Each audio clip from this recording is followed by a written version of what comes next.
5.3 goes over polynomials and polynomial functions. A polynomial is a single term or infinite sum of terms in which the powers of variables are positive integers. So with any of these expressions that you're looking at to tell whether or not they're polynomials, you have to have positive powers on the variables. Okay, so first example we're looking at is to determine whether each algebraic expression is a polynomial. Now you can have multiple terms within these polynomials. It can be 1, it can be 2, it can be 3, it can be 27. As long as it has a positive power with it, then you have a polynomial. For example A, we have just that -3. This is a polynomial because if you had an x attached to it, that x would be raised to the power of 0, which would make it a 1, and -3 times 1 is just -3. So this one is a polynomial.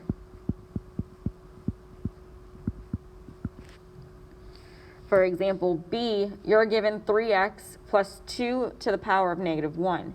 Now that 2 to the power of -1 can simplify to be 3x plus 1/2.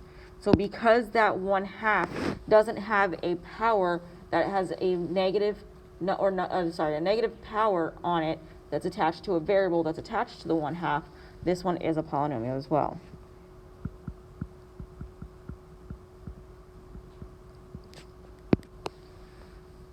For example C, we have 3x to the power of -2 plus 4x to the power of 2.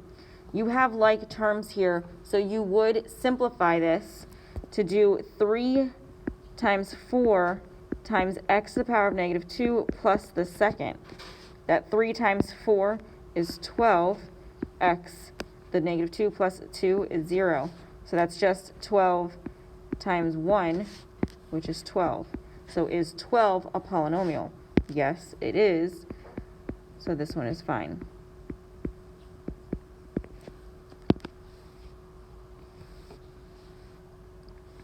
For D, we have 1 over x plus 1 over x squared. Because the x is in the denominator, we do not have a polynomial here. The reason why is because this would be written as x to the power of -1 plus x to the power of -2. Even if you simplify this like we did with example C, now that I'm looking at this, example C is wrong. So here, let's look back at example C, because this was not, wasn't paying attention to this. You're not multiplying these, you're adding them. So with example C, again, we're just looking at example C here. This -2, if you were to simplify it, it would be 3 over x to the second power. And again, you can't have that x in the denominator. You can't have that negative power on x, so this one is not a polynomial. So again, just like what I just did, you got to be very careful with your signs. If it was multiplication, then you could simplify it like I did, but it is addition, so you cannot simplify it any further other than taking that x squared to the bottom of that fraction. So going back to D, you have x to the power of -1 plus x to the power of -2. They have negative powers there, so this one is not a polynomial either.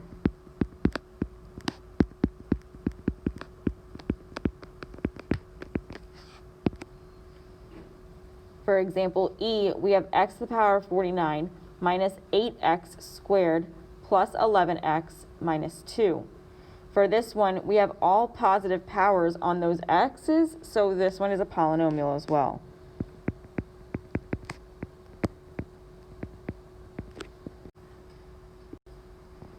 For your next part, you are going to be stating the degree of the polynomial as well as the leading coefficient or the coefficient of a specific variable, and determining whether the polynomial is a monomial, binomial, or trinomial. A monomial is just one term within the polynomial.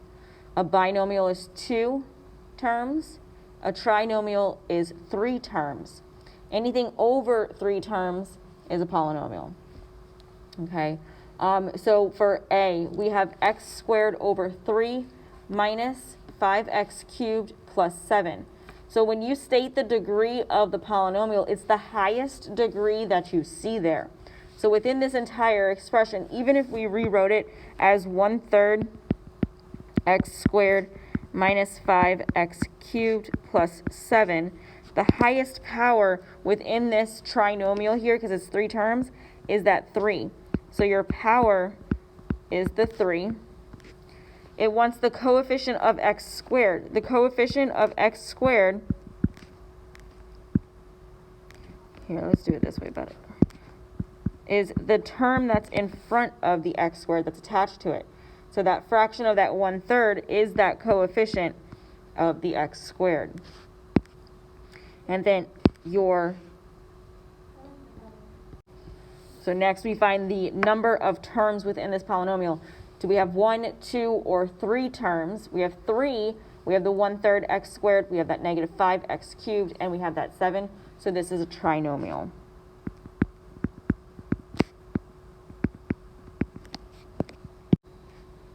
For example, B, we have x to the power of 48 minus x squared. To give your power here, it's going to be the highest power you see, which is that 48.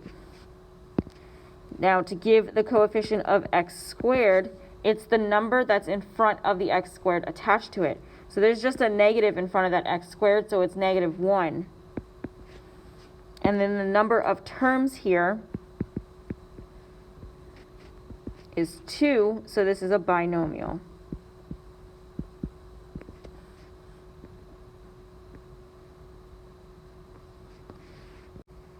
Now, C is a little bit trickier. C just gives you the number 6. So there is just one term there. In order to find the power of this, you got to think of this as 6 times x to a power. If you were to get x to just be 1 or get rid of x, what would the power have to be on the x? It would have to be 0. So your power for this one is 0. Now, your coefficient of x squared, you don't have an x squared power here, so if you were to add something times x squared, what would totally get rid of that x squared by multiplying it by something? Well, if you multiplied anything by 0, it cancels out. So 0 times x squared would just be 0, and you wouldn't have the x squared anymore. So the coefficient of x squared in this case is 0 as well. Now, how many terms do you see here? You only see 1, so that's a monomial.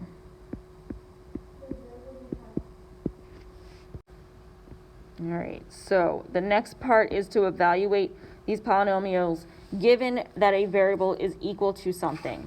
So if we look at example 3, we have a polynomial of x cubed minus 3x plus 5, and we're given that x is equal to 2. When we're given this and told to find the value of the polynomial, we're just plugging in that 2 for x and solving. Okay, so we're going to take the 2 and plug it in anywhere where we see an x. So this is going to be 2 cubed minus 3 times 2 plus 5. That 2 cubed is 8. The negative 3 times 2 is negative 6. And then we have plus 5. So 8 minus 6 is 2. Plus 5 gives us 7.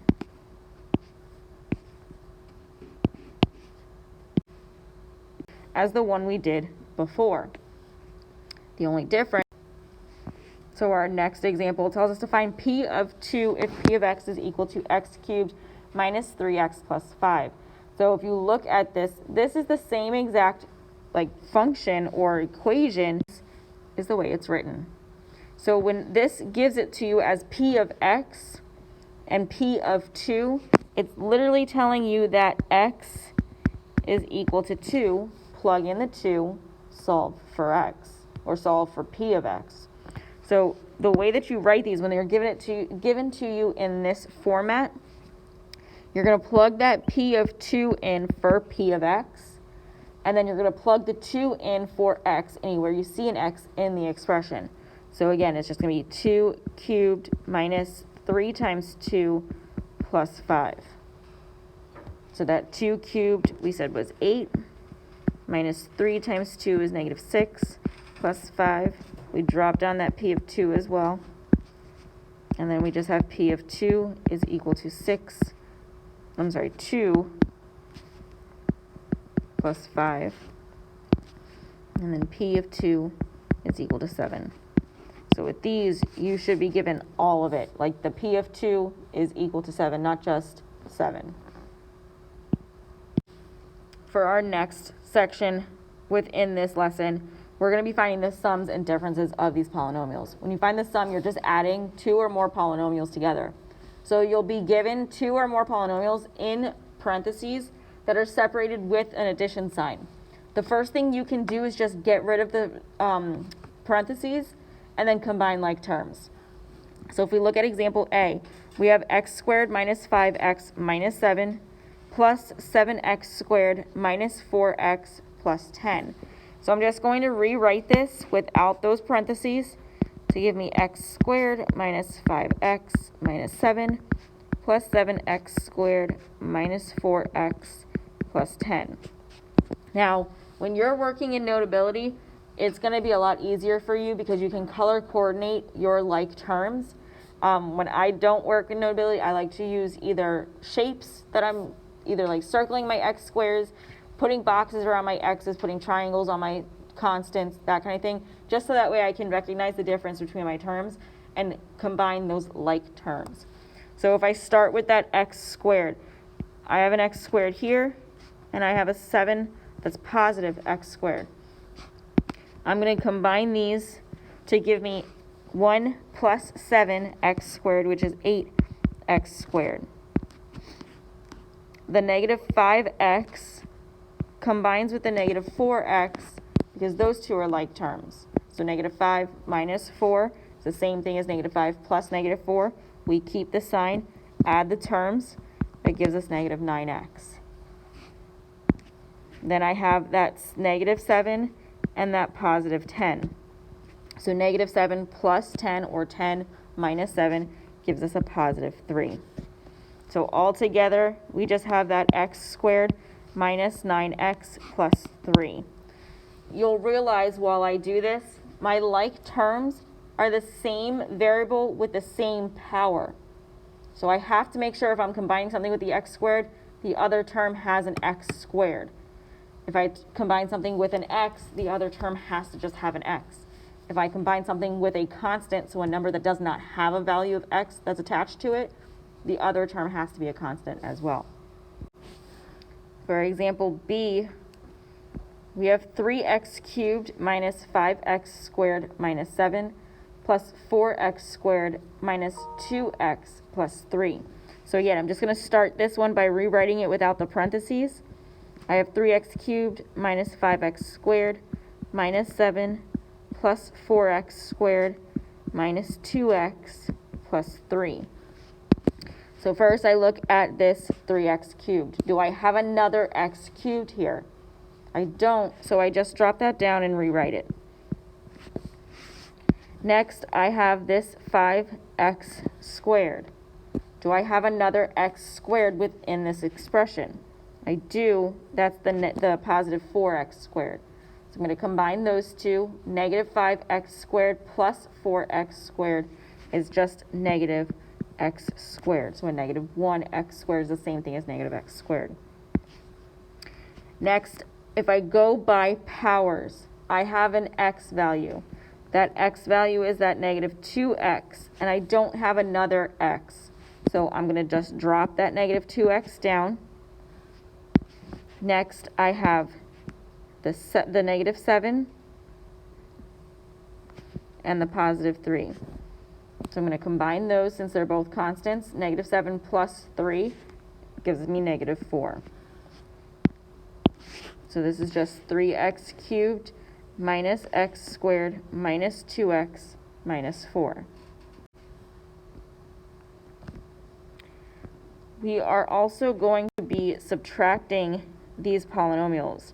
So when we find the difference, the first thing we do is not just eliminate those parentheses. We're going to distribute that negative that's in front of a set of parentheses into what's the terms inside the parentheses. So if we look at example 5a, we have x squared minus 7x minus 2 minus 5x squared plus 6x minus 4. So the first thing we're going to do here is distribute this negative into the set of parentheses. That's my second polynomial. So this is just going to be written as x squared minus 7x minus 2. I distribute that negative in, so the negative times the 5x squared is minus 5x squared. Change the sign on the 6x, that's going to be negative 6x. Change the sign on the negative 4, it's going to be positive 4. From here, now that I don't have any parentheses anymore, I can combine like terms. So I look at the x squared. Do I have another x squared? Yes, that negative 5x squared. So 1 minus 5 gives us negative 4x squared. Next, I have that negative 7x. Do I have another x value? I do. That's that negative 6. So negative 7 minus 6, or keep the sign, add them. Negative 7 plus negative 6 is going to give us a negative 13x. Lastly, we have that 2, that negative 2, and that positive 4. So negative 2 plus 4, or 4 minus 2, gives us a positive 2. So this is just simplifying to be negative 4x squared minus 13x plus 2. For example B, we have 6y cubed z minus 5yz plus 7 minus 4y squared z minus 3yz minus 9.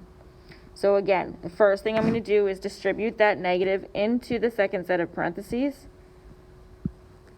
So I'm just going to rewrite this with changing the signs on each of those terms inside of the second set of parentheses and get rid of those parentheses. So from here, I'm just going to have minus 4y squared z plus 3yz plus 9. Now that I've distributed that negative, I can just combine like terms. So start with the first one. You have 6yz cubed. Do we have another y cubed z somewhere? We don't, so we just drop it down. So 6y cubed z gets dropped down. Next, we can do that negative 5yz, or let's do the y squared z since it's a bigger power. So we're going to see if we can combine this negative 4y squared z with anything. Do we have another y squared z? No, so we're just going to drop that one down as well. Now we'll look at the negative 5yz, and then we do have another yz, that's that positive 3yz. So negative 5 plus 3 gives us negative 2. We keep the yz.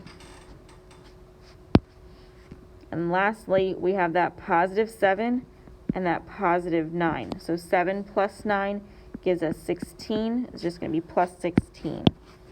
So we're going to have 6y cubed z minus 4y squared z minus 2yz plus 16. So just as a reiteration, to add polynomials, get rid of the parentheses, combine like terms.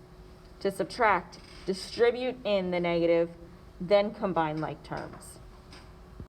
So with examples 6, 7, and 8 in this lesson, we are multiplying these polynomials. You're going to be seeing a monomial times a monomial times a binomial times a binomial, a monomial times a trinomial, a binomial times a trinomial, and so on. So with these, you want to keep in mind your rules of exponents while you're doing them, especially for example 6a. For 6a, we have 2ab squared times 3a squared b.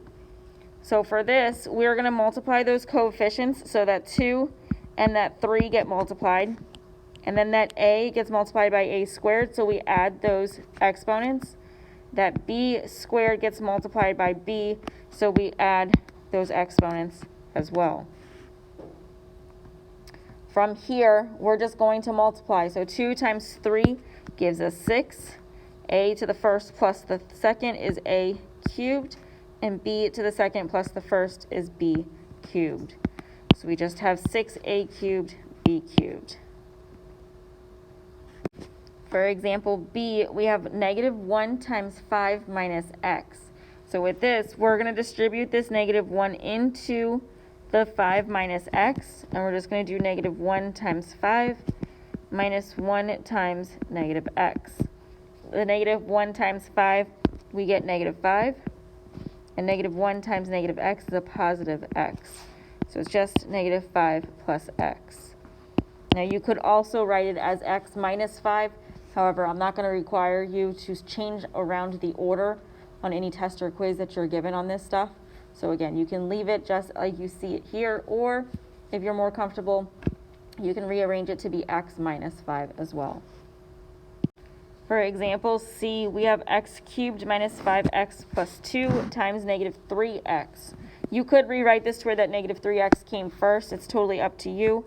You would just distribute this negative 3x in. So we're doing negative 3x times x cubed, negative 3x times negative 5x, and negative 3x times 2.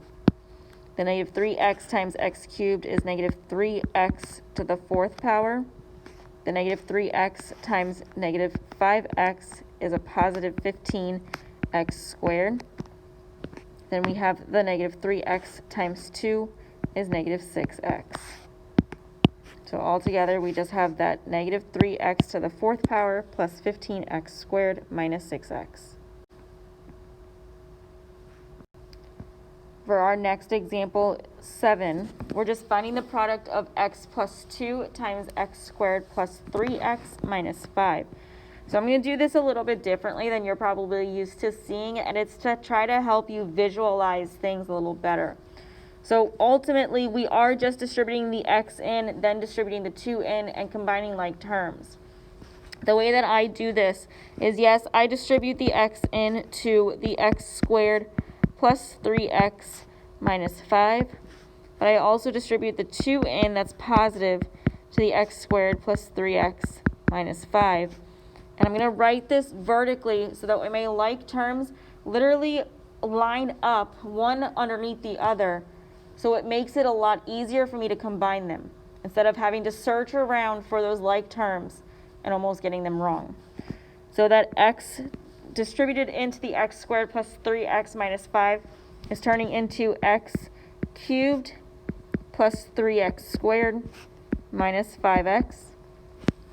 That 2 distributed into the x squared plus 3x minus 5 gives us 2x squared. It's going to go underneath the 3x squared because those are like terms. Then the 2 times the 3x is a positive 6x. It goes underneath the negative 5x because those are like terms. And then the 2 times negative 5 is negative 10. From here, we're just going to add these all. That x cubed does not line up with another x cubed, so we're just going to bring it down. The 3x squared plus the 2x squared is a positive 5x squared. The negative 5x plus the 6x is a positive 1x, or just x. And that negative 10 doesn't add up with another constant, so we just drop it down. And we have our answer of that x cubed plus 5x squared plus x minus 10. The next set of examples, we're going to be multiplying binomials by binomials. When we're doing this, we're foiling. So first, inner, outer, last. You want to multiply the first term in the first set of parentheses by the second set of parentheses. Then you'll multiply the second term in the first set of parentheses by the second set of parentheses. So with this one, we're going to do x times z, which is xz. Then x times 4, which is 4x. Then we do y times z, which is just yz. And y times 4 is 4y. In this case, you do not have any like terms to combine, so you can just rewrite it all in one color or just leave it the way that it is. So you have xz plus 4x plus yz plus 4y. For example B, we have x minus 3 times 2x plus 5. So now you see I have an x in my first set of parentheses and an x in my second set of parentheses. So I'm going to have like terms to combine here. So I'm going to do that x into the second set of parentheses, so times 2x plus 5. I'm also going to do that negative 3 into the second set of parentheses, so negative 3 times 2x plus 5. When I distribute the x into the second set of parentheses, I'm going to have 2x squared plus 5x. When I distribute that negative 3 into the second set of parentheses, I'm going to have negative 6x, which is going to go underneath the 5x, and negative 15.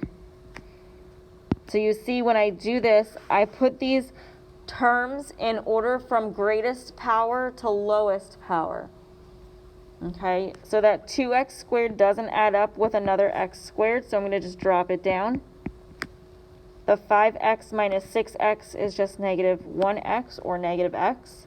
And that negative 15 doesn't add up with another constant, so I bring that down. So I just have the 2x squared minus 5x minus 15.